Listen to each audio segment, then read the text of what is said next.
네, 시청자 여러분 안녕하십니까. 신통방통 윤태윤입니다. 검수완박 법안 중에 검찰청법 개정안이 어제 결국 본회의에 상정됐습니다.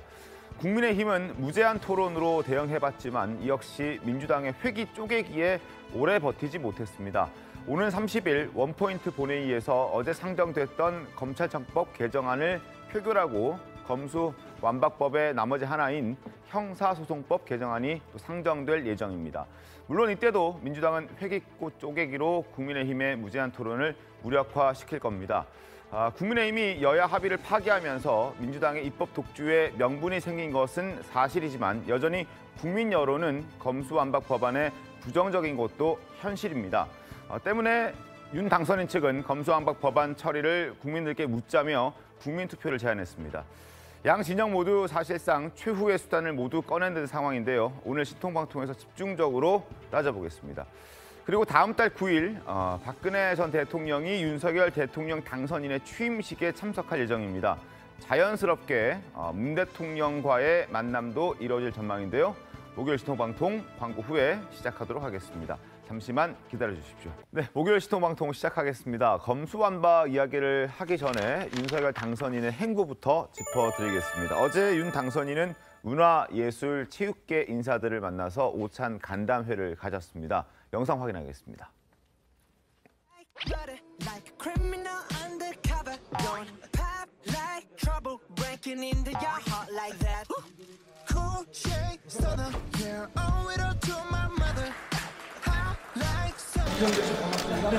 더 젊어지겠어요?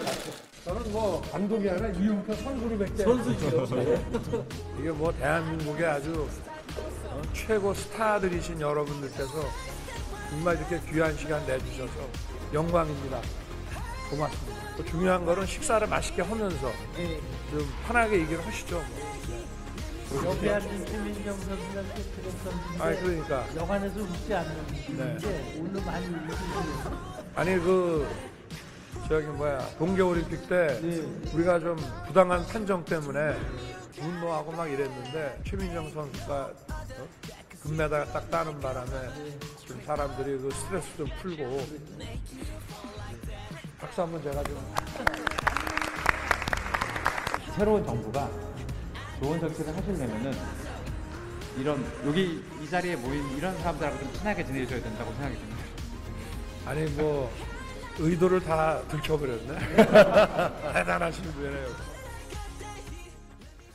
자, 보신 대로 영화배우 이정재 씨, 쇼트트랙 국가대표 금메달리스트 최민정 선수 등 모두 12명이 참석했는데요. 김경진 위원님, 어떤 이유로 만들어진 자리입니까? 아마 인수위에 지금 국민통합위원회가 있거든요. 네. 네, 김한길 전 대표께서 네네. 위원장을 하고 계시는데 김한길 대표가 당선인께서 각계각층의 목소리를 직접 현장에서 들어보는 자리를 가졌으면 좋겠다. 네. 그래서 문화계 또 예술체육계 분들을 대표적인 상징적인 분들을 이제 좀 초빙을 해서 당선인과 의견을 교환하는 그런 자리를 만든 겁니다. 알겠습니다. 취임 후에도 다양한 지원과 협력이 이루어지는 그런 자리들이 많이 마련됐으면 하는 그런 바람입니다. 자, 지금부터는 취임식 이야기로 이어가도록 하겠습니다. 먼저 관련해서 신문 하나 살펴보도록 하죠. 자, 조선일보입니다. 취임식에 박근혜 전 대통령이 참석한다라는 메시지를 전해왔습니다. 박주선 취임준비위원장이 직접 대구 사저로 찾아갔고 그리고 지금 보시는 대로 사진도 함께 찍었습니다. 그래서 이제 박 전 대통령이 5월 9일 윤 대통령 당선인의 취임식에 직접 참석을 할 예정입니다. 권양수 여사, 김은영 여사도 초청을 했고 참석 여부는 아직 확인은 안 된 것 같은데요. 어찌됐든 박근혜 전 대통령이 참석을 하게 되면서 박성준 의원님, 네네. 문재인 대통령은 당연 참석으로 지금 확인이 되고 있는데 두 사람이 만나면 조금 껄끄러워질 수도 있지 않겠습니까? 아니 일단은 뭐 대통령 취임식이니까 저렇게 초청을 하면 당연히 참석하는 거고요. 또 이 대통령의 취임식이라는 것은 역사에 또 다른 새로운 장을 여는 거 아니겠습니까? 네. 박근혜 전 대통령도 그렇고 그날은 좀 문재인 대통령도 이제 전임 대통령이 되는 날이기 때문에 네. 이제 역사의 한 장을 마무리하고 새로운 역사의 장을 하고 저는 뭐 통 크게 또 윤석열 당선이 우리나라 대한민국을 5년간 이끌어갈 때 잘 되길 또 바라는 마음에서 참석한다 이렇게 봐야 되지 않겠습니까? 알겠습니다. 자, 지난 윤 당선인이 지난 12일이었습니다. 대구 사저를 방문해서 박 전 대통령과 만났던 그 모습, 그리고 박주선 위원장이 또 찾아갔던 그 박주선 위원장의 목소리까지 저희가 한번 확인해 보도록 하겠습니다. 목소리 들어보시죠. 대통령님의 건강에 대해서 좀 얘기를 했고요. 또 지나간 과거가 있지 않습니까?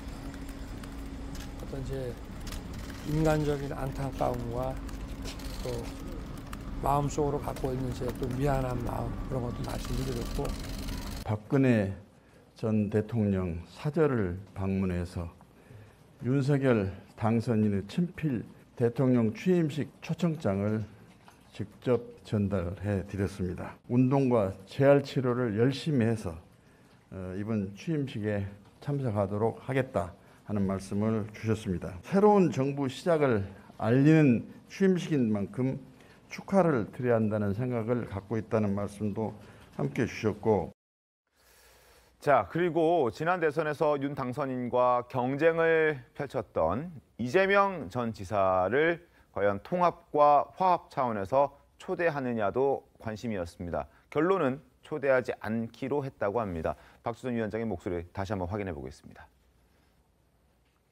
대선 경쟁자였던 이재명 전 지사라든지 뭐 유승민 전 의원 이런 분들은 초청하지 않기로 결정했다. 본인들이 오시면 정말로 의미도 있고 좀 환영을 하겠는데 예. 우선 전례가 없는 데다가 자칫 잘못하면 패배에 대한 아픈 상처를 상기시키거나 또는 크게 할 우려가 좀 있어서 예의가 아닐 수도 있다. 경쟁하셨던 후보들께서 취임식에 참석 의사를 전달해 주시면 정말로 기꺼이 저희들이 수용을 하면서 예. 정중한 절차로 초청 절차를 진행하겠습니다.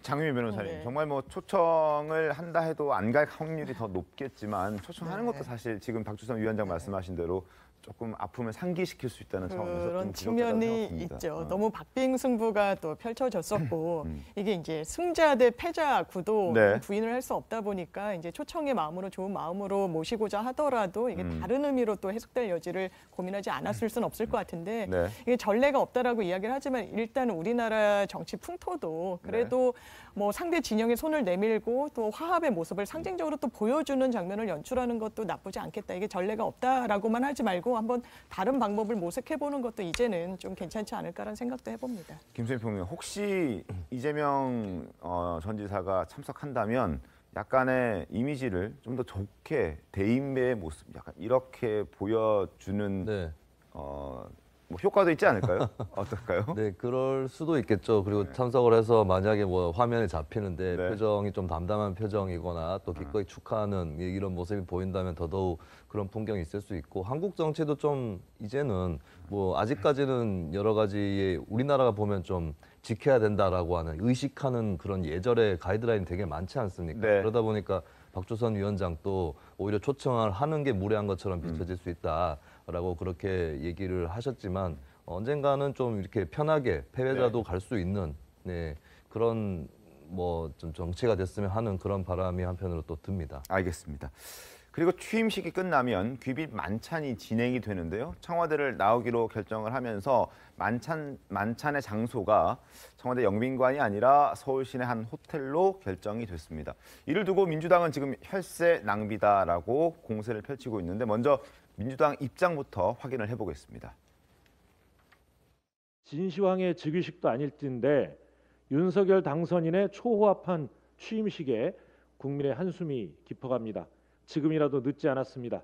소박하고 검소한 취임식으로 한숨 짓는 국민의 마음을 헤아려야 할 것입니다. 역대 대통령 취임식 중 가장 큰 비용인 33억 원이 투입될 것으로 전망됩니다. 초호화 혈세 잔치로 민생보다 대통령이 먼저인 나라를 선언하는 셈입니다. 어불성설도 유분수입니다.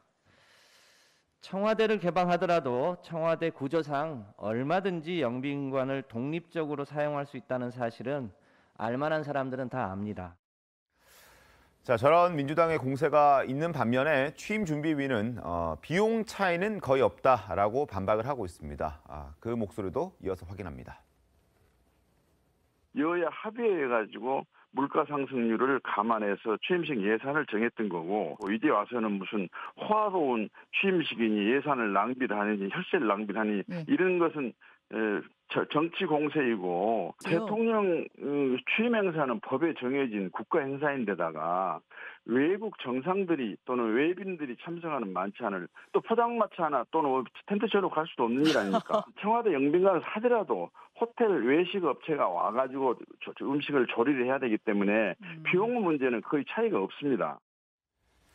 자, 김경진 의원님, 네. 일단 뭐 비용 문제를 지적하고 있긴 합니다만 네. 실제 지적하고 싶은 것은 비용이 아니라 용산 집무실 이전 이런 부분들을 좀 지적하고 싶어하는 것 같은데요. 그러니까 이제 모든 부분에 있어서 객관적인 사실관계에 대한 확인 없이 네. 그냥 무조건적인 비판을 위한 비판이 아닌가 이제 그런 생각이 좀 드는 대목인데요. 어쨌든 저 취임식 예산 33억이라고 하는 것이 네. 작년 정기국회에서 여야 합의로 예산안이 합의돼서 통과됐던 부분이고 그때는 누가 대통령이 당선될지 아무도 모를 때 심지어는 뭐 민주당 후보가 됐어도 33억 원을 지출을 하도록 결정되어 있는 이 상황이 아닌가 싶고요. 그다음에 이제 두 번째는 33억이라고 하지만 네. 박근혜 대통령 10년 전, 9년 전에 취임식 때는 31억의 예산이었다는 것 같거든요. 네. 10년이 지났는데 2억이 초과됐다. 그럼 물가 상승률 비교해봤을 때 저게 그렇게 무슨 호화로운 무슨 예산 낭비냐 이런 문제가 하나 있고 그다음에 청와대 영빈관에서 외빈 이게 어떤 축하 행사를 안 열었다고 비판을 하시는데 박수선 위원장님이 파악한 이 계산해본 금액에 따르면 네. 영빈관 청와대 영빈관에서 식사를 하더라도 어차피 밖에 호텔에서 음식이 들어올 수밖에 없는데 그 비용과 그다음에 이번에 예정돼 있는 신라 호텔에서의 만찬 비용이 딱 5천 원 차이밖에 안 나더라. 5천 원요? 예. 5천만 원이 아니라 5천 원? 예, 그 금액은 제가 좀 확인해 봐야 되겠습니다. 어쨌든 그게 근소한 차이밖에 안 나더라. 네. 지금 그런 상황이어서 사실은 민주당에서도 조금 너무 비판을 위한 비판을 하시는 것은 국민들 보기에 좀 비판을 위한 비판이 아니라 이제 이런 거잖아요. 이제 국민들이 바라볼 때 대통령의 취임식이라고 하는 것은 대통령 취임식 정말 잘하면 좋은 것이죠. 그런데 대통령 당선인의 첫날 행사하는 것이 국민의 눈높이에 맞춰서 하느냐에 대한 것을 우리가 지적하는 거 아니겠습니까? 이 어려운 시기에 대통령이 좀 더 검소하고 절약하고 국민에게 다가가는 모습으로 다가왔으면 좋겠다. 오히려 지금 청와대 영빈관이 있는 데가 우리가 활용하도록 그동안에 만들어왔다 오면 그것을 활용해서 충분히 절약을 할 수도 있는 문제인데 오히려 좀 우리나라 최고의 호텔에 가서 저렇게 만찬을 할 필요가 있겠냐 이런 부분을 지적하는 겁니다. 그러니까 취임식을 자체를 국민의 눈높이에 맞춰서 시대 상황에 맞춰서 좀 접근했으면 좋겠다. 이런 지적을 하는 거니까 그런 부분도 대통령 당선이 판단하는 문제 아니겠습니까? 근데 제가 볼 때는 좀 너무 호화롭게 가지 않느냐 이런 생각은 저도 지울 수는 없습니다. 알겠습니다. 네. 신라 호텔의 영빈관, 청와대의 영빈관 추가되는 비용이 5천 원이 아니라 확인해 보니까 50만 원 정도 차이가 난다. 네. 어쨌든 뭐 33억 원이라는 예산에 비했을 때는 상대적으로 좀 적은 금액이다라는 큰 차이가 없다라는 부분은 지금 김경진 의원님께서 말씀을 해주셨고요. 어쨌든 지금 청와대를 나와서 새로운 집무실로 이전하는 이 과정에서 만찬 장소가 이제 서울 시내 신라 호텔로 잡혔다. 비판의 목소리도 좀 있는데 관련해서 집무실 이전과 여전히 이 이전을 놓고 갈등이 여전합니다. 자, 신문을 통해서 잠깐 짚어드리도록 하겠습니다. 자, 얼마 전이었죠. 문재인 대통령이 손석희 전 JTBC 앵커와 인터뷰를 하는 그 내용이 이틀 연속 보도가 됐었는데 거기에서 용산 집무실 이전을 마땅치 않게 생각한다라고 한 발언이 있습니다. 그 발언 이후에 윤석열 당선인 측에서는 이런 입장이 나왔습니다. 임기 보름도 안 남은 책무에 집중해 주길 바란다. 자, 용산 집무실 이전 비판하지 말고 지금 현재 보름도 남지 않은 임기, 이 임기에 맞게끔 일을 좀 해주길 바란다라는 얘기들이 나왔습니다. 여전히 갈등이 이어지고 있는 그런 상황이다라는 걸 확인할 수 있는 보도였는데 용산 이전이 마땅치 않다는 입장을 밝혔던 윤 대통령의 퇴임 전 인터뷰 그리고 윤 당선인 측의 반응도 바로 확인을 좀 해드리도록 하겠습니다. 들어보시죠. 청와대는 제왕적 대통령 문화의 상징이었습니다. 제왕적 대통령의 잔재를 철저히 청산해야 합니다. 제가 대통령이 되면 대통령 집무실을 광화문 정부 종합 청사로 이전하겠습니다. 새로운 대통령실은 광화문 정부 서울청사에 구축될 것입니다. 지금의 청와대는 개방해서 국민들께 돌려드리겠습니다. 기존의 청와대 부지는 국민께 돌려드릴 것입니다. 자, 김경진 의원님, 지금 문 대통령과 윤 당선인의 후보 시절의 모습을 저희가 좀 보여드렸는데 그 전에 장제원 의원이 했던 얘기 있지 않습니까? 약속을 지키지 못한 그 부분을 먼저 성찰해야 되는 거 아니냐. 어쨌든 약간 본인은 못하고 윤 당선인은 했다는 부분에 대한 어떤 아쉬움과 불만 이런 게 섞여서 이런 얘기가 나오는 걸까요? 글쎄, 근데 이제 저는 이제 윤석열 당선인을 위해서 열심히 뛰었던 입장에서 네. 사실은 퇴임하시는 대통령과 또 취임이 예정된 신임 대통령과 사이에 갈등 구조가 부각되는 것이 그렇게 바람직하지는 않다라고 이제 생각이 되고 있고요. 이제 어쨌든 문재인 대통령이 과거 후보 시절에 본인이 후보 시절에 하고자 했던 내용을 결국은 지금 윤석열 당선인께서 결국 해낸 거 아니겠습니까? 위치는 달라지긴 했지만. 그러면 이제 세부적인 과정이라든지 여러 가지 이제 미세한 문제점들은 있지만 어쨌든 그런 큰 흐름을 해줘서 고맙고 장하다 이런 말씀을 인터뷰에서 해주셨으면 조금 더 보기 좋지 않았을까 생각이 듭니다. 근데 저는 이번에 이제 이런 청와대 이전 문제를 보면 아직까지 우리나라가 법과 제도가 상당히 허술하다는 생각이 좀 들었어요. 어떤 얘기냐면 대통령 선거 과정에서는 공약을 할 수 있지 않겠습니까? 이제 이전에 대한 공약을 할 수가 있는데 그럼 공약 이전을 위해서 실제 이제 집행 단계에서는 국민의 여론을 또 만들어가고 절차적 과정이라는 게 분명히 이제 필요하단 말이죠. 그랬을 경우에 비용 문제가 됐든 적지가 어디 됐든 이런 것들은 정말로 수기하고 사람들과 이제 그 관계 속에서 소통한 가운데에서 이게 결정이 돼야 되는 생각을 좀 하게 되는 건데 만약에 제가 이런 반문을 할 수가 있어요. 다음 차기 5년 뒤에 또 다른 대통령 후보가 나 용산 아니다. 다른 데로 가겠다. 그럼 또 갈 수가 있는 겁니까? 아니 청와대나 아니면 용산이 아니라 다시 어떤 곳으로 가겠다 하면 또 갈 수가 있는 겁니까? 저는 그래서 저는 이 얘기가 왜 드리냐면 그동안에 이제 청와대 이전이라고 하는 것은 국가의 큰 대사업이기 때문에 국민들과 충분한 소통을 하는 절차적 과정이 있을 것이다라고 누구나 다 생각을 했다는 거죠. 그것이 합리적 기준이라고 생각했는데 이번 과정을 보면 그냥 대통령 당선인 자체가 결정해서 움직일 수 있다. 이것이 하나의 이제 시사점을 줬다라는 것이 아직까지도 우리나라의 민주주의 과정에서의 법과 제도가 미비하다라는 것이 이번에 드러나는 거 저는 향후 5년 뒤에 걱정돼요. 또 다른 후보가 나 옮기겠다 이렇게 하면 그냥 옮기는 겁니까? 저는 이것이 아직 타당하지 않다. 이걸 고민은 좀 해봤으면 좋겠다는 말씀 드려요. 김수민 평론가는 어떻습니까? 지금 대통령 집무실 이전 문제가 그 검수완박 문제하고 공통점이 있는데 여론조사에서 국민 반대가 높게 나타나는데 강조되고 있다는 게 똑같은 문제거든요.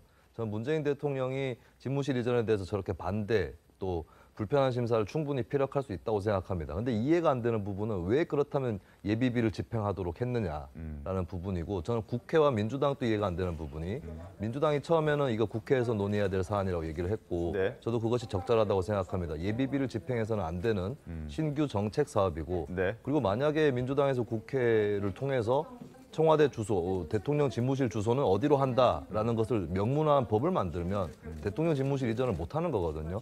이 문제 역시도 국회의 시간에 맡겨야 되는 물론 대통령이라든지 당선인이 침묵하라는 얘기가 아니라 국회에서 결정할 수 있는 문제인데 대통령하고 당선인이 예비비 집행에 합의를 한 그 순간부터 민주당이 꼬리를 내려버렸어요. 이런 총체적인 것들을 다시 돌아봐야 된다. 과연 민주적으로 결정되었는지 이 부분에 대해서는 좀 굉장히 큰 안타까움이 있고 그리고 윤석열 당선인 쪽은 여기에 대해서 대통령 발언에 대해서 직접적으로 반박하기보다는 그렇게 반대를 하시는데도 예비비를 집행해 주셔서 감사하다. 이렇게 오히려. 얘기할 수는 없었을까. 이런 아쉬움도 한편으로 듭니다. 알겠습니다. 그리고 이러한 그 어떤 장외 입씨름 설전에 탁현민 의전 비서관까지 함께 발을 담그기 시작했습니다. 어떤 얘기인지 들어보겠습니다. 저는 이렇게 대통령 이후는 생각하지 않습니다. 그냥 대통령으로 끝나고 싶습니다. 대통령 끝나고 나면 그냥 잊혀진 사람으로 그렇게 돌아가고 싶고요. 엄청나게 노력하실 거라고 생각합니다. 그게 가능할지는 저는 잘 모르겠는데 본인의 일상을 소소하게 꾸려가겠다. 그렇게 이해하는 게 훨씬 더 정확할 것 같고 제발 대통령께서 퇴임하신 후에는 정말 행복하게 남은 삶을 사셨으면 좋겠어요. 이 퇴임 후에 대통령을 걸고 넘어지지 않았으면 좋겠고 걸고 넘어지면 물어버릴 겁니다. 물어버릴 거랍니다. 장윤 변호사님 어떻게 좀 보셨습니까? 네, 저는 뭐 어떤 대통령 뭐 농담조로 이야기한 부분인 걸 감안하고 드려야 될 것 같고, 사실 대통령이 소소한 일상을 나는 영위해 나가겠다라고 했지만 이게 또 정치적으로 이 전직 대통령을 뭐 이용 내지 활용하거나 또 전직 대통령을 향한 여러 가지 또 뭐 수사나 이런 부분에 대한 우려의 목소리가 있어서 지금부터 이런 이야기가 나오는 게 아닌가라는 생각이 들고, 저는 인수위 그리고 윤석열 당선인 측은 좀 더 겸허해져야 된다라고 생각합니다. 네. 대선에서 승리를 했다면 이제 전직 대통령이 될 문재인 대통령이 여러 우려점에 대해서 이야기를 하는 부분을 그냥 귀담아 듣겠다. 이런 우려의 시선도 우리가 포용해 나가겠다라고 하는 게 승자의 자세인 거지. 앞으로 남은 며칠 잘하길 바란다라고 아주 날선 반응, 감정적인 반응으로 이렇게 대응하는 건 국민들이 좋게 평가하지 않으시리라고 생각합니다. 알겠습니다. 자, 어쨌든 여러 논란과 갈등이 있었지만 청와대는 5월 10일 국민들께 완전 개방이 됩니다. 그리고 개방을 앞두고 어제부터 온라인에서 관람 예약 신청이 시작됐는데요. 1시간 만에 무려 144만 명이 동시에 몰리면서 장윤 변호사님, 네. 이게 서버가 다운될 정도입니다. 네. 일단 청와대는 약간 금기의 장소 같은 거였죠. 일반 국민들에게는 함부로 가보기도 어렵고 그 근방을 지나가는 것만으로도 이제 사진으로 남기고 그렇죠. 이런 장소인데 이제 개방을 한다라고 하니까 지금 말씀 주신 것처럼 한꺼번에 140만 명이 넘는 동시 접속자 수가 이제 몰리면서 서버가 다운이 됐고 이 부분과 관련해서 최대 한 동시간대 2만 명이 또 넘게 접속을 했다라고 합니다. 그러니까 그만큼 국민적인 관심사는 상당히 높은 것 같고 서버가 다운된 것까지 감안을 하면 아마 지금 말씀드린 수치 한 2배 정도의 국민들이 좀 접속하시지 않았을까라는 게 또 이게 청와대가 없어지는 게 아니고 네. 이제 뭐 기간이 정해져 있는 것도 아닌데 좀 천천히 가셔도 되지 않나 하는 생각을 좀 해보거든요. 어쨌든 그만큼 많은 관심이 있었고 그래서 국민들이 오픈이 되자마자 거의 오픈런 하듯이 이렇게 달려간 게 아닌가 생각이 듭니다. 자, 그리고 청와대가 소장하고 있는 미술 전시품들이 한 600점 정도 된다는 것으로 알려져 있습니다. 근데 이 작품들을 국민들에게 공개를 하는 그 작업을 김건희 여사가 하는 방안이 검토되고 있다라는 이야기가 지금 들려오고 있습니다. 청와대 완전 개방과 맞물리면서 지금 관심이 쏠리고 있는데 김경진 위원님, 이게 구체적으로 검토가 실제 어느 정도 된 사안입니까? 일단 김건희 여사가 하는 방안을 검토하고 있는지는 저로서는 모르는 일이에요. 근데 분명한 것은 검토를 반드시 해야 되고 일정 정도 어느 부분까지 또 어떻게 언제부터 이런 부분이 구체적으로 결론이 나야 될 사안인 것만은 분명합니다. 그러니까 특히 이제 청와대 건물 내부 같은 경우는 어디까지 이게 공개를 할 것인지, 얼마만큼 또 관람객 수를 받을 것인지 이런 부분을 검토를 해야 되니까 틀림없이 아마 실무 태스크포스에서 그 부분도 동시에 검토하고 있는 것은 분명하다 이렇게 알고 있습니다. 알겠습니다. 어쨌든 뭐 이게 현실화될지는 좀 지켜봐야 될 그런 대목인 것 같습니다. 그리고 전시회를 기획하는 건 사실 김건희 여사의 전문 업이죠. 그래서 과거에도 전시회를 숱하게 기획했었고 그리고 그때도 윤 당선인도 후보 시절에 얘기를 한 적도 있습니다. 두 사람의 목소리 한번 이어서 확인해 보겠습니다.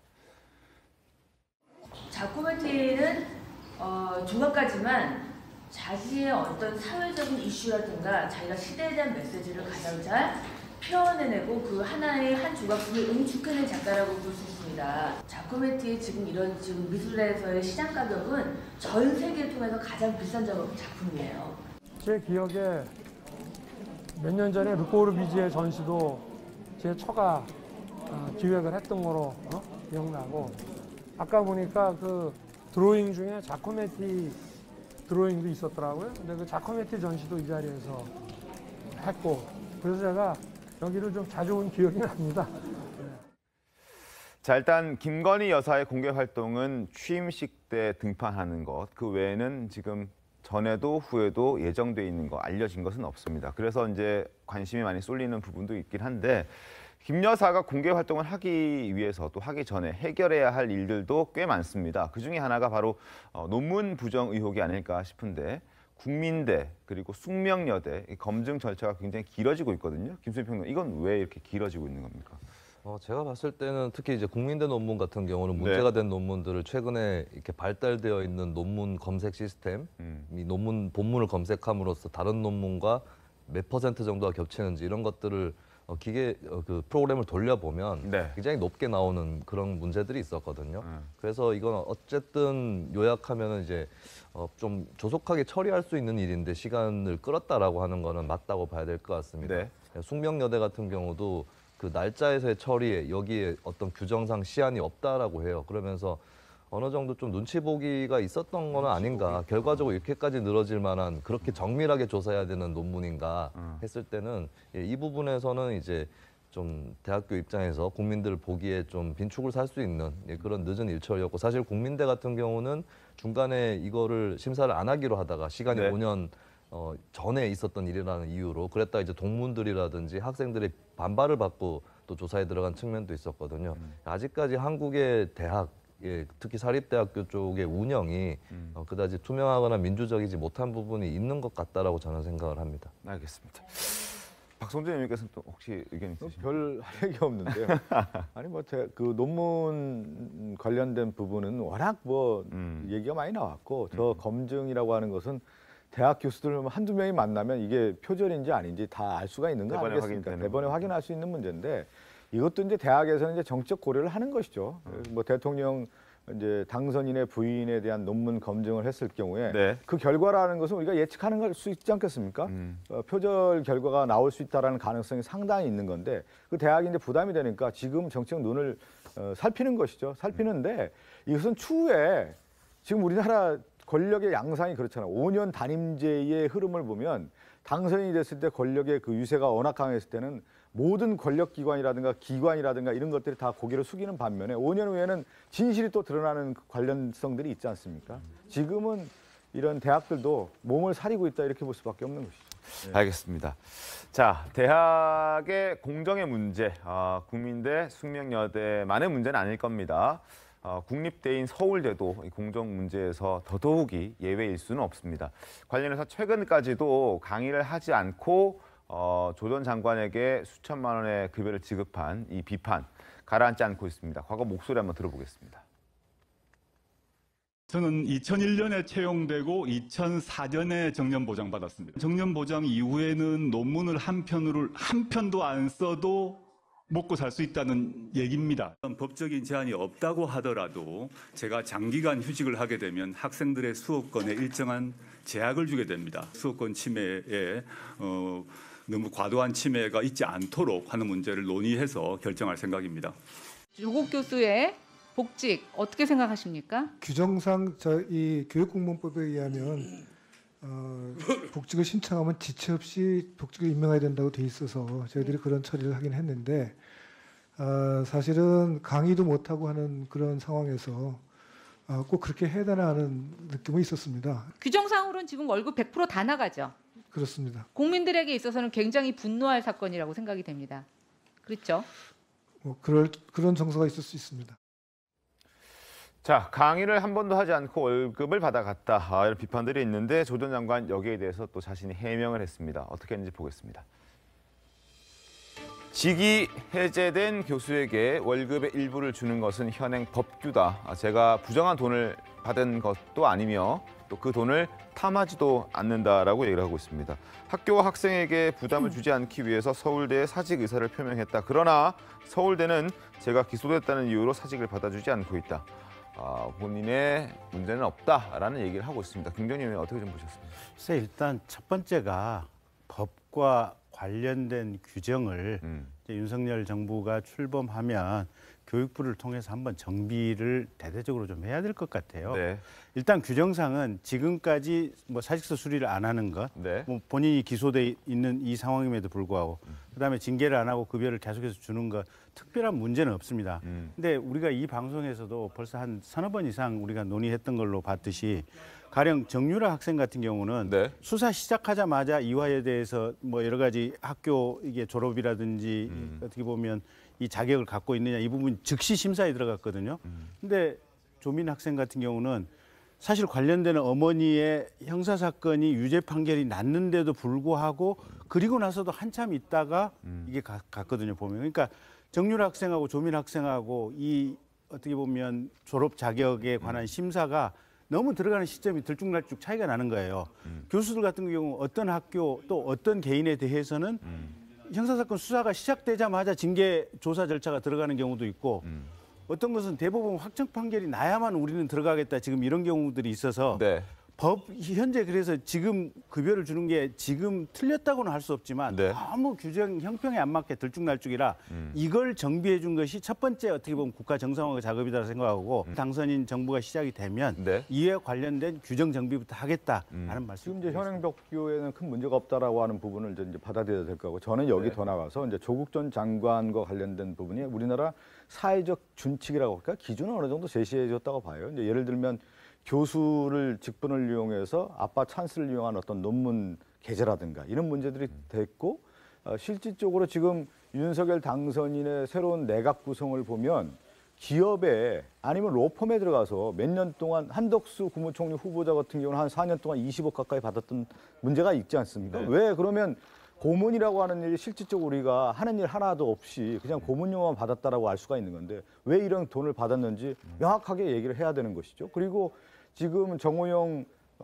복지부 장관 후보자 같은 경우도 네. 그 지금 문제가 되는 것이 뭐냐면 우리나라 그 의대 의학전문대학원을 그러는데 자녀의 입학 문제라는 것이 아빠 찬스를 이용했다는 부분 아니겠습니까? 그런 것 같은 특혜 의혹이 있다고 하면은 조국 전 장관에 준하는 기준을 가지고 이제 적용을 해야죠. 그게 누구냐면 윤석열 당선인 중앙지검장 검찰총장 할 때 그 기준을 적용한 거 아니겠습니까? 그럼 그 기준을 한덕수 총리 후보자, 지금 장관 후보자 모든 사람들에게 다 적용을 해야 되는 것이죠. 왜 지금 그 조국 전 장관의 지금 교수 직분으로서의 그 월급이라고 할까요? 그건 법규에 전혀 문제가 없다라는 부분을 이 문제를 거론할 것이 아니라 조국 전 장관에게 적용됐던 당시의 기준을 가지고 장관 후보자들에게 엄격하게 기준을 적용을 해야 되는 것이 지금 시점에 맞는 거고 그것이 윤석열 당선인의 앞으로의 행보에 있어서 매우 중요한 것이다 이렇게 말씀드리고 싶어요. 제가 이제 박성준 의원님 말씀에 반론을 안 드릴 수가 없는 게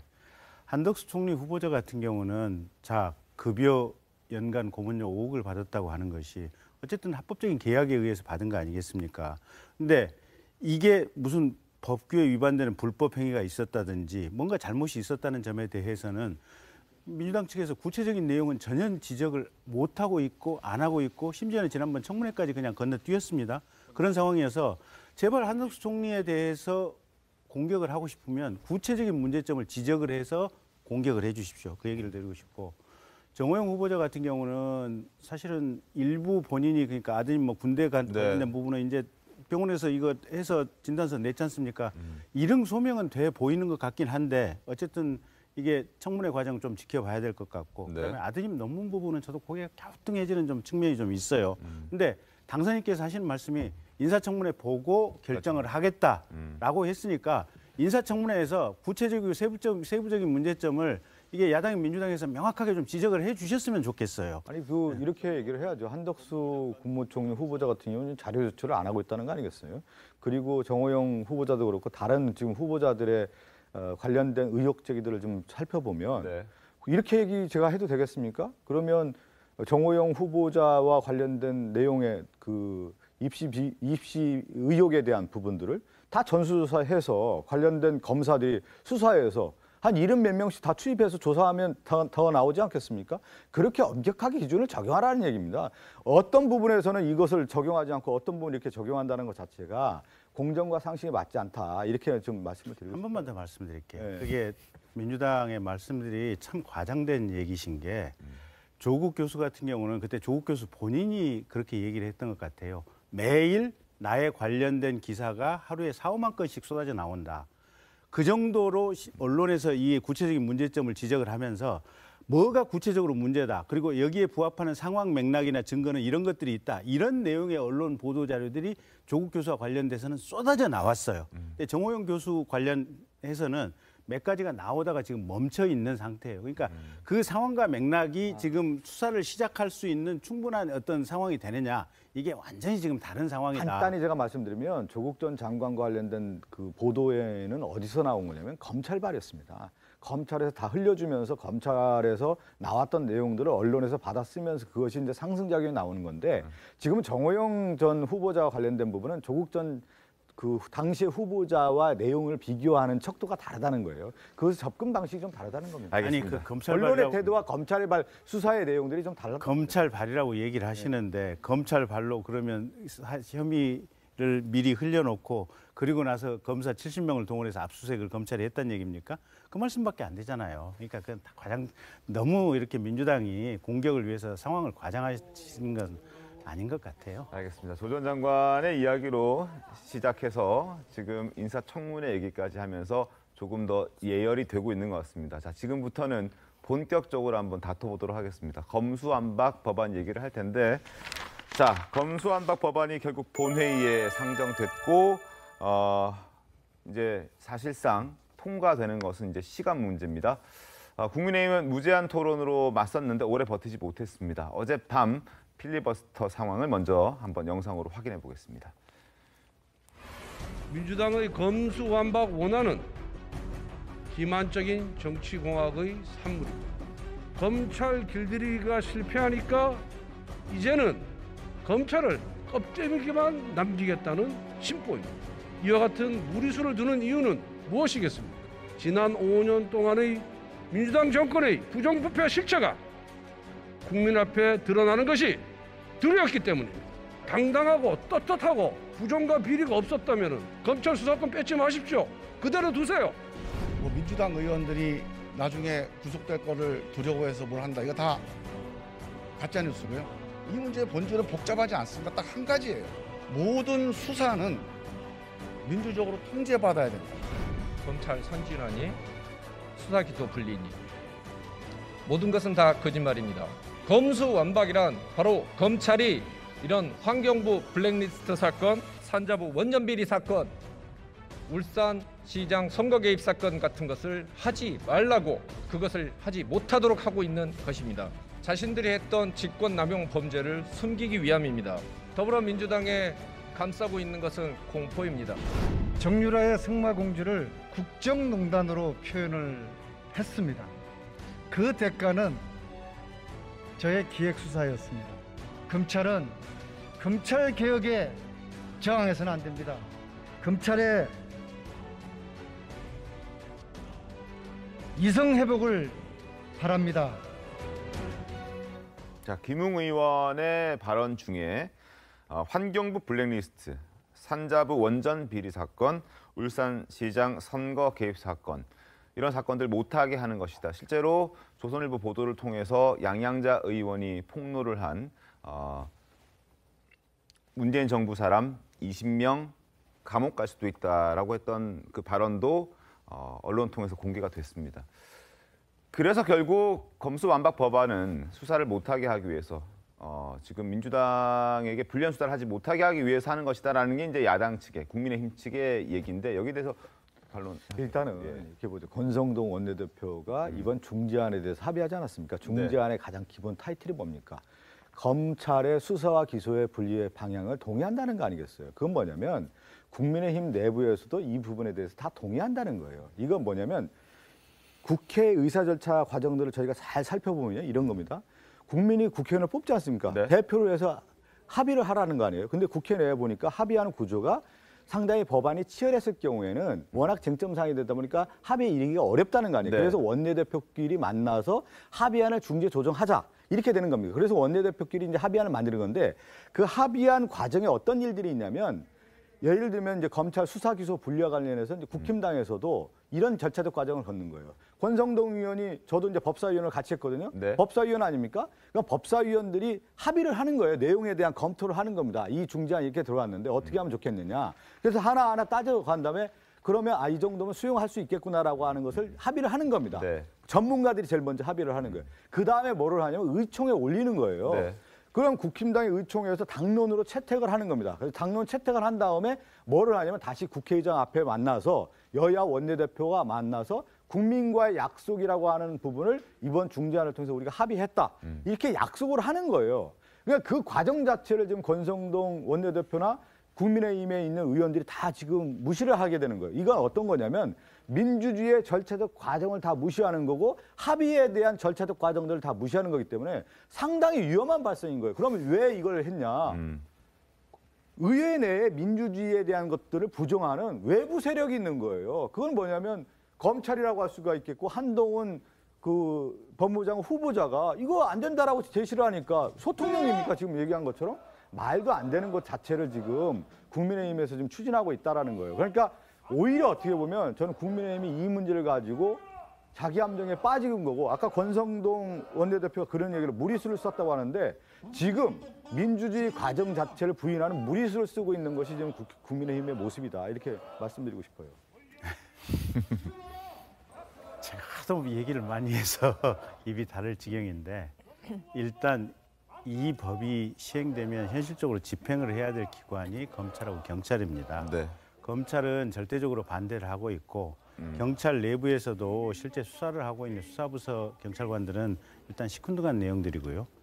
그다음에 어쨌든 수사를 통해서 기소된 이후에 재판을 담당해야 될 법원 행정처 같은 경우는 법원 행정처 차장이 국회에 출석해서 이렇게 얘기를 했습니다. 완곡하게 표현을 했는데 지금 현재 민주당이 추진하고 있는 내용들의 법안은 네. 위헌이라고 하는 것이 다수설이다. 이렇게 완곡하게 표현을 했습니다.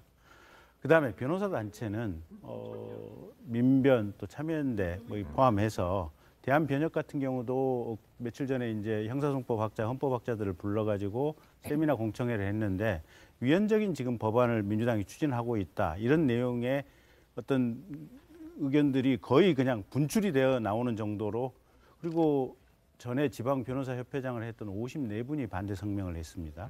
그러니까 이 정도 상황이 되면 현재 실무를 담당하고 있는 현장인 법조계 내에서는 당연히 이건 위헌 위법한 입법을 민주당이 추진하고 있다라고 하는데 의견이 지금 공통되어 있는 이런 상황들이고요.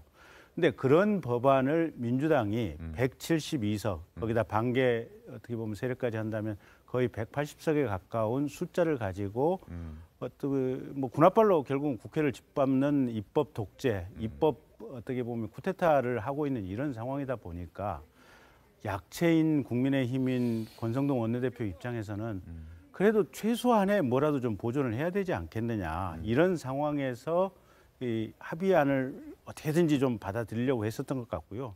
그 과정에서 보여주었던 것이 민주당이 양양자 의원 법사위로 사보임, 또 민영배 의원 탈당 조치를 통한 어거지 안건조정위원회 무소속 참여 이런 식으로 국회 선진화법을 다 무력화시키는 절차적인 어떤 폭거까지 감행을 했었거든요.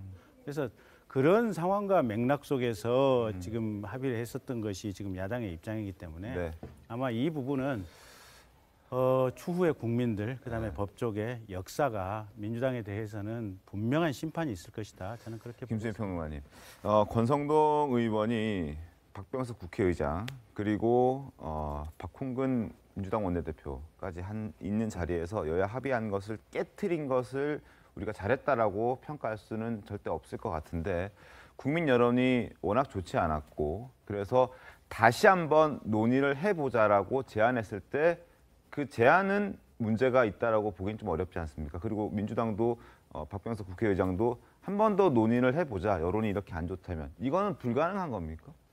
일단은 뭐 민주당은 여론에 대해서 인정을 좀 안 하는 것 같은데 저는 이거는 지금 현재 이렇게 추진돼서는 안 된다라고 생각을 하지만 그래서 애초에 합의를 하면 안 되는 것이었죠. 국민 여론의 반대라는 게 뭐 주말 사이에 국민의힘이 반대를 확인을 하고 돌아섰다 이런 관측도 있지만 그 전에 나왔던 여론조사들이라든지 쪽에서의 흐름도 반대 흐름이 우세하게 많이 나타났었고 그리고 민주당 지지층 중에서도 반대를 하시는 분들이 뭐 적지 않게 있었다. 중도층, 무당층은 말할 것도 없고요. 그런 것들을 봤을 때는 저는 국민의힘도 어떻게 보면은 이 법안이 통과되도록 풀어준 다음에 이제 그냥 표면적으로 반대하고 있을 뿐이라고 생각합니다. 굉장히 지금 좋지 않은 사태가 벌어진 것이 국민 여론의 이제 상당수 반대를 확인을 하고 있는데도 불구하고 그 반대를 올곧게 대변하는 정당이 국회 안에 지금 하나도 없다라고 하는 것입니다.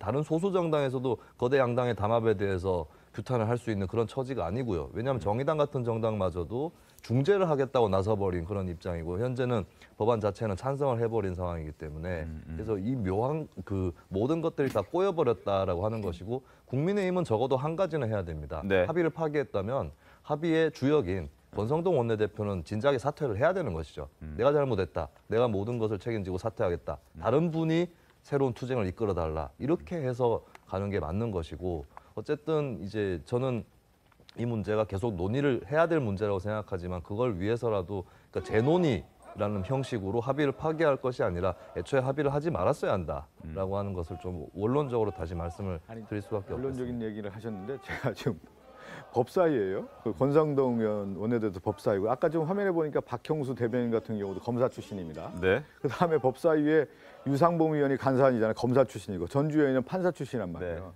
네. 이 법안에 대해서 그 법사위원들끼리 다 상의한 거예요. 그래서 중재안에 대해서 이 정도면 되겠다 해서 여야 원내대표와 그 국회의장이 합의한 내용을 가지고 그리고 대국민 앞에서 약속한 내용을 가지고 하루 이틀 지나 보니까 이것이 선거 전에 불리하거나 아니면 당내 세력의 어떤 그 저항에 대한 부분이 크구나 이걸 가지고 오히려 지금 뭐라고 뒤집기 시도를 하는 거예요. 국민의 여론이 아니라 지금 보면은 당내 역학관계에 의해서 지금 권성동 원내대표가 오히려 어떻게 보면 정치적으로 살아남기 위한 전략으로 지금 가고 있는 거 아니냐. 저는 이런 생각이 좀 들 정도예요. 그러니까 이거는 원래의 취지라고 하는 부분. 그러니까 국민의힘도 그렇고 민주당도 저희가 원래 주장했던 것처럼 수사 기소 분리에 대한 전체적인 방향에 대해서는 국민의힘 의원들도 동의한 것이다. 이렇게 봐야 되는 겁니다. 이거에 대해서는. 알겠습니다. 네. 결국 지금 법안은 처리가 되고 있는 그런 과정인데 오늘 아침에 성일종 의원이 이런 얘기를 했습니다. 민주당이 셀프로 법안을 통과시키는 과정에서 수정을 했다. 이런 얘기를 했습니다. 어떤 건지 한번 들어보겠습니다. 애초에 합의했었던 것보다도 예를 들면 중수청 같은 경우를 그걸 빼버렸잖아요. 만드는 거에 대해서. 그러니까 최종안 중수청을 만든다는 것에 대한 부분이 안 써 있어요? 선거범죄 같은 경우가 중수청을 1년 뒤에 만들어가지고 여기에 보내자 이렇게 얘기가 돼 있었잖아요. 그런데 그 중수청 만드는 것 자체가 지금 증발이 된 겁니다. 그러니까 검찰이고 경찰이고 그런 수사를 못하도록 지금 현재 만들고 그런 법안이 지금 현재 올라가 있는 것이죠. 과연 국민을 위한 것인가 하고 지금 국민들께서 분노하고 계신 거지요. 정미 변호사님, 중수청이 없어졌다, 사라졌다, 증발했다? 네. 맞는 얘기인가요? 일단 이 법안을 보면 뭐 위헌적인 요소가 있다라고 짚어주셨지만 지금 본회의에 상정된 게 민주당 안이 아닙니다. 상당히 거리가 있습니다. 그리고 이 간격은 국민의힘의 입장이 굉장히 많이 반영돼서 그렇습니다. 원래 1년 6개월, 그러니까 중수청을 입법 논의를 6개월 동안 하고 1년 동안 출범을 한 다음에 1년 6개월 이후에는 모든 수사권을 경찰로 이양한다라는 내용이었는데 부칙에 이런 어떤 경과 규정이 빠져버렸습니다. 그렇다면 국민의힘 입장에서는 지금 검찰이 부패와 경제 범죄에 대해서는 완전히 직접 수사권을 가지고 있고 이게 언제 이관될지도 정해지지 않은 건 사실 민주당으로서 오히려 아파해야 되는 부분이지 뭔가 공격의 빌미로 삼는 건 좀 온당하지 않은 측면이 있는 것 같고요. 또 이런 부분이 있습니다. 지금 이 논의 과정에서 제가 다른 언론사에서 취재한 부분을 보면 이 법사위의 단계에서 조정 소위 등등에서 모든 어떤 이견 같은 것이 종합돼 가지고 녹아 들어간 게 현재 아니라는 겁니다. 그냥 일방적으로 민주당이 추진한 게 아니라는데 그렇다면 그 말이 완전 거짓이냐? 민주당이 그냥 밀어붙인 것이냐? 그래 보이진 않습니다. 법안 내용 자체가 그렇습니다. 지금 부패와 경제 범죄를 가지고 검찰이 현역 정치인들을 수사하지 못한다? 그렇지 않습니다. 김웅 의원 사실관계 호도하고 있습니다. 부패 범죄는 공직자와 정치인들을 대상으로 하는 범죄이고 관련 규정에 명시적으로 있습니다. 공무원들의 뇌물, 알선수재, 수뢰 등등을 처벌하는 게 부패 범죄이고 검찰이 수사할 수 있습니다. 그런데 마치 정치권이 어떤 성역처럼 되는 걸 민주당이 의도했다라고 이야기하는 건 좀 온당하지 않은 측면이 있고 지금 안을 보면 국민의힘 입장이 상당히 많이 반영이 됐기 때문에 오히려 민주당 지지자들은 상당히 언짢아하고 있는 부분도 있습니다. 그렇다면 이것이 일방 독주라고 할 수 있는 것인지 전 되묻고 싶습니다. 그 장윤미 변호사께서 방금 해주신 얘기를 민주당의 법사위 의원이나 민주당의 국회의원이 국회 회의석상에서 공식적으로 좀 해주셨으면 좋겠어요. 회의록에 남겨놓으면 그대로 나중에 추후에 해석이 할 수 있는 집행의 근거가 되거든요. 지금 기존 6대 범죄 시행령에는 공무원 범죄는 이런 것이다라고 이 시행령에 나와 있고 그다음에 선거 범죄는 또 이런 것이라고 시행령에 나와 있는데 지금 장 변호사님 말씀은 자 반부패 내용에 그럼 공무원 범죄 수사할 수 있다. 시행령에 담으면 된다. 그다음에 선거 범죄도 이렇게 포함해서 시행령에 담으면 된다. 지금 그런 취지의 말씀이시잖아요. 그 얘기를 민주당 의원이나 원내대표께서 그대로 해주시면 좋겠어요. 그러면 사실은 갈등의 요소가 상당히 줄어들 수 있어요. 부탁드릴게요. 그리고 혹시 이 방송 보시고 계시는 민주당 의원님 계시면 장윤미 변호사님 말씀을 제발 좀 동의하신다면 공개적으로 좀 퍼블리케이션을 좀 부탁드리겠어요. 어쨌든 이렇게 논란이 커지고 있기 때문에 되게 복잡합니다. 지금 여러 가지로 안건이 좀 복잡한데 윤석열 당선인 측에서는 국민투표라는 걸 이야기를 했습니다. 국민투표하자. 국민에게 이 검수안박 법안이 필요한지 한번 물어보자라는 얘기를 했습니다.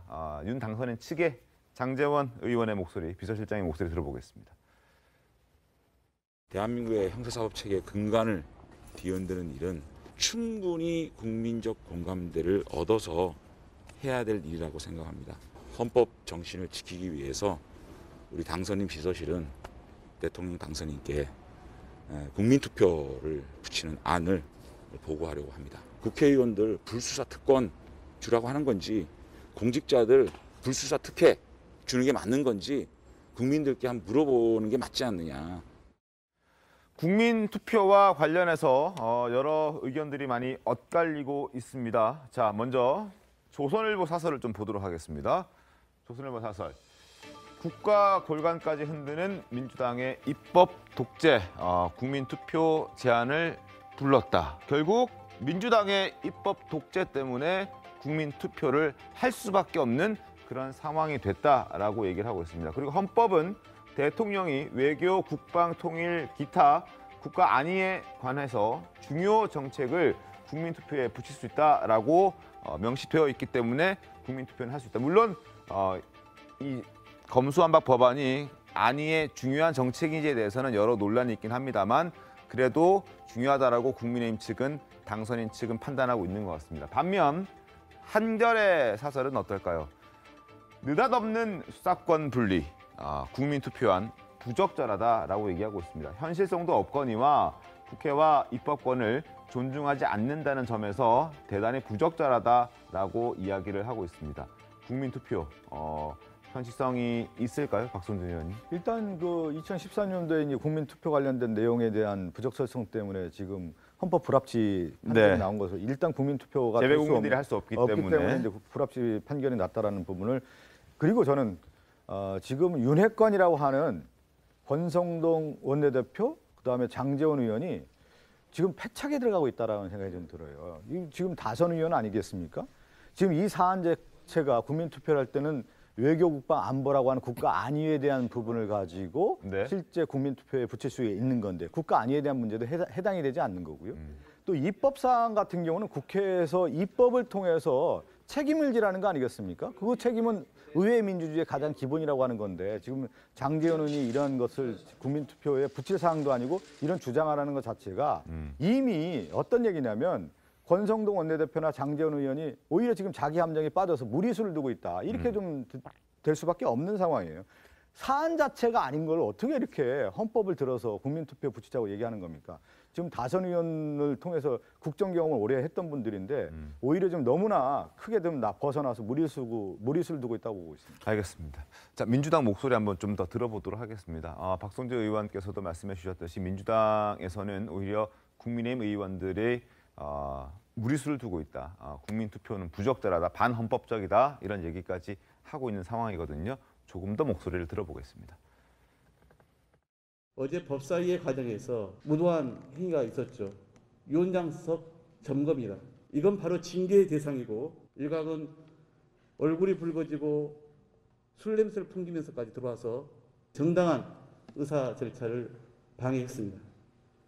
여기서 엄중하게 책임을 물을 것을 의장께 요구했습니다. 윤석열 당선인 측의 이 국민투표 주장 참 기가 찹니다. 헌법상 국민투표 요건에 해당되지도 않고요. 그리고 이 당선인이 알고 있는 헌법이 무슨 달나라 헌법인지 모르겠어요.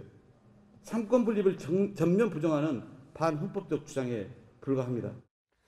자, 그리고 선관위가 국민투표는 뭐 불가능하다라는 취지의 유권 해석을 내놓긴 했는데 여기에 대해서 장제원 의원이 검수완박 국민투표가 불가능하다는 그 의견, 선관위의 의견이 월권이다 이런 얘기를 조금 전에 했군요. 아니 그러니까 선관위는 지금 얘기가 헌법 불합치 결정이 내려졌는데 네. 그 불합치 결정 이후에 헌법재판소 취지에 따른 법의 보완이 이루어지지 않았기 때문에 결국은 국민투표를 하는 것이 불가능하다. 지금 이런 얘기 아니겠습니까? 네.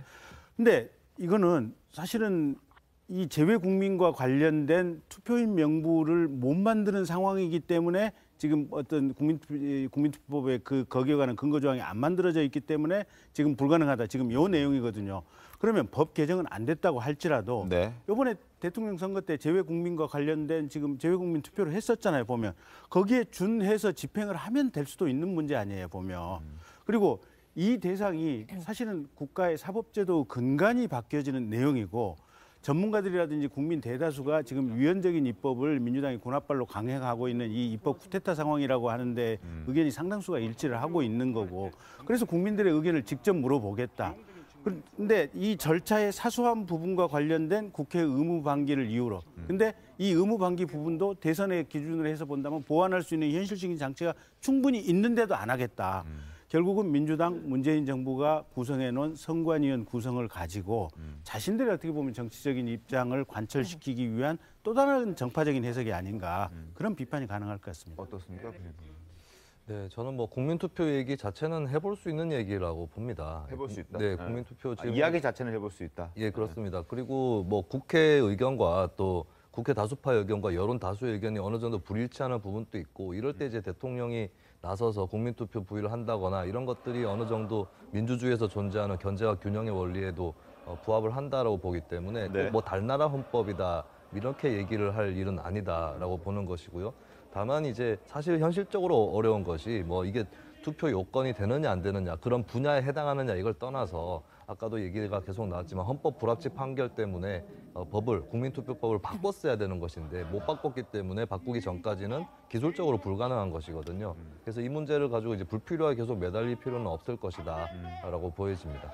알겠습니다. 국민투표 현실성이 지금 일단 현재 상황에서는 여러 가지 이유로 좀 떨어지고 있다는 생각이 드는데 국민의힘 윤석열 당선인 측에서는 일단 화두를 던졌습니다. 과연 어떻게 좀 풀어나갈지 한번 지켜보도록 하겠고 검찰의 분위기도 굉장히 험악해졌습니다. 검수완박 법안에 대한 법조계 우려 곳곳에서 제기가 되고 있는데요. 자, 목소리, 화면 좀 보면서 설명 더 드리겠습니다.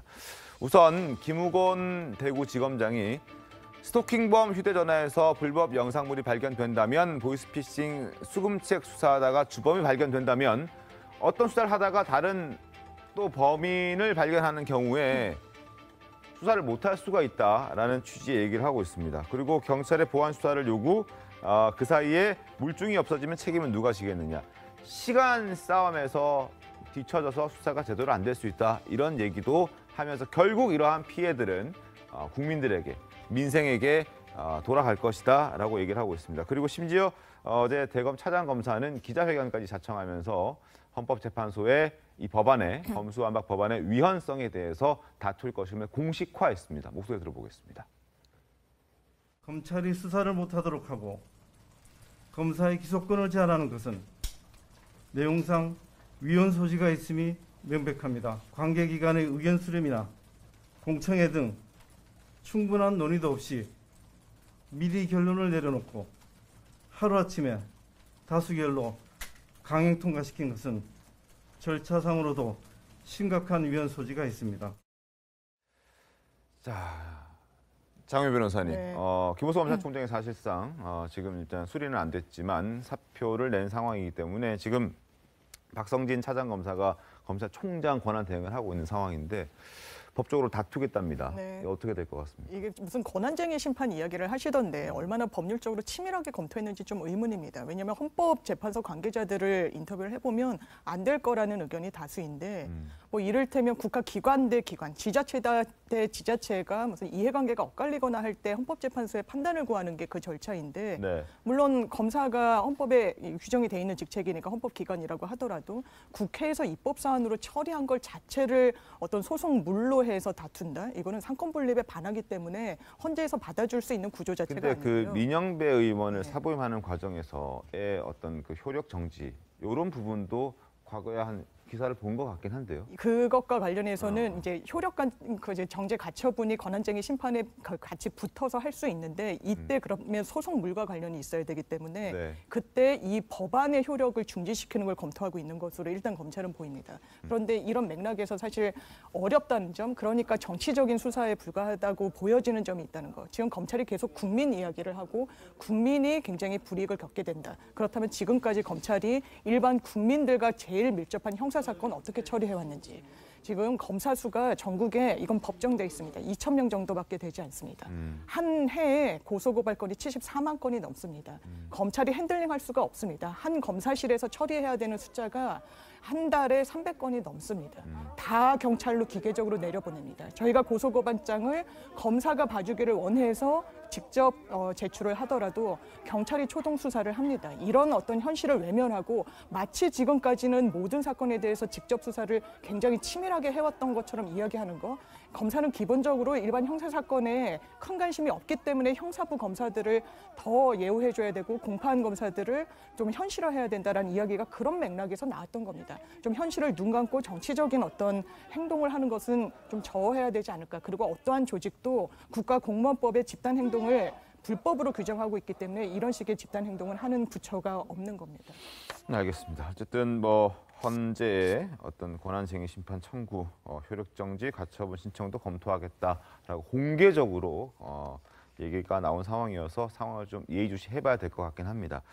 그리고 검찰의 지금 이러한 주장에도 사실 민주당은 검수완박 밀어붙이기에 총력을 다하고 있죠. 특히나 검수완박을 저지해야 한다라는 의사를 분명히 하고 있는 한동훈 법무부 장관 후보자에 대한 비판도 멈추지 않고 있습니다. 민주당 의원들의 목소리 확인하겠습니다. 앞으로 여당이 될 공당으로서 장관 후보자 거수기를 자처하는 치욕적 행태를 중단해 주기 바랍니다. 일개 장관 후보자가 전화 한 통으로 국민이 선출한 국민의힘 국회의원 110명의 결정을 뒤집어 놓고 직업 윤리와 양심을 거론하는 것이 정말 어이가 없습니다. 직업 윤리와 양심에 맞게 그동안의 잘못을 고백하고 사퇴하시기 바랍니다. 검찰 특권 세력과도 정치적 이해가 딱 맞아떨어졌습니다. 결탁의 연결고리에는 소통령 한동훈 후보자와 이준석 국민의힘 대표, 그 정점에는 윤석열 당선인이 있다고 볼 수밖에 없습니다. 자, 민주당 의원들의 이런 목소리, 그리고 문재인 대통령도 한동훈 후보자를 겨냥해서 한 말이 있습니다. 이렇게 여권이 한 후보자를 겨냥하니까 진중권 전 교수는 이러다가 제2의 윤석열을 키울 수도 있다라고 얘기를 했거든요. 목소리 이어서 좀 더 확인해 보겠습니다. 글쎄요, 뭐 대통령께서도 의견을 피력하실 자유가 있으니까 의견을 피력하실 수는 있죠. 근데 네. 이제 우리가 속칭 정무적인 어떤 판단과 평가라는 관점에서 본다면 네. 그건 사실은 진중권 교수님 말씀이 100번 지나가지 하지 않나 싶고요. 근데 이 부분은 저는 이제 아까 장윤민 변호사께서 헌법재판소 소송물이 되느냐 안 되느냐인데 가령 그러면 이제 검찰과 국회와 사이에 기관 어떤 쟁의, 권한쟁의 심판이 안 된다고 한다면 다른 우회 수단은 뭐 여러 가지가 있을 거라고 봅니다. 수사하는 과정에서 관련되는 조항과 관련된 어떤 헌법 소원이 제기된다든지 여러 가지 방식으로 헌법재판소의 결정이 가능할 거라고 보고요. 저는 이 점은 사실은 헌법재판소에서 분명하게 한번 결정이 있어야 될 것 같아요. 민주당이 추구하고자 하는 가치와 방향이라고 하는 것이 최소한 제가 생각하는 어떤 기준으로 보면 위헌적인 내용이 매우 많이 담겨져 있는 내용이기 때문에 그리고 지금 현직 검사들은 다 지금 그렇게 생각을 하고 있거든요. 그리고 형사재판하는 법관이나 변호사들도 비슷한 생각을 하고 있고 그래서 이거는 헌법재판소에 의해서 분명하게 가르마가 타져야만 이 부분이 결론이 내려질 것이다 라고 보고 있고 어쨌든 신속하게 적절한 어떤 헌법재판의 형식을 찾아서 헌법재판소에 가고 헌법재판소에서는 매우 빠른 시간 내에 어쨌든 결론 내려줘야 된다. 6개월 이내라도 이걸 결론을 내려줘야 대한민국 사회 형사사법 제도가 혼란을 거치지 않고 국민들이 안심하게 살 수 있는 어떤 법의 기준, 수사의 어떤 수사 주체의 기준 이런 부분들이 확정이 되지 않을까 이렇게 봅니다. 근데 이제 미국도 그렇고 이제 한국도 가장 큰 특징 중에 하나가 이제 쟁점 사항에 대한 것이 이제 법으로 판단한다. 그래서 이제 정치에 사법화라는 내용들이 있었는데 이게 가장 큰 위험한 발생 중에 하나예요. 입법, 사법, 행정을 이렇게 나눈 이유 중에 하나가 뭐냐면 입법부는 법을 만드는 겁니다. 네. 그래서 법을 만드는 거고 또 하나는 행정은 그 법을 따라가는 거고 사법부는 법을 잘 지켰는지 못했는지에 대한 부분을 이제 판단하는 건데 입법의 과정에 대한 부분을 입법부의 그 자체로 만들어 놓은 걸 가지고 지금 얘기한 것처럼 그 검찰에서 실질적으로 위원회에 대한 판단을 제기하는 것 자체가 지금 실질적으로는 맞지 않는 내용이거든요. 그러니까 추후에 뭐 헌법재판이 나온다고 하는데 입법, 사법, 행정의 삼권 분립 차원에서의 문제를 저는 엄연히 보고 접근해야 된다고 봅니다. 알겠습니다. 자, 검수완박 지금 뜨거운 감자죠. 이 문제까지 좀 다뤄봤습니다. 잠시 뒤에 돌아오도록 하겠습니다. 네, 오늘 준비한 신통방통 여기까지입니다. 내일도 신통하게 돌아오겠습니다. 고맙습니다.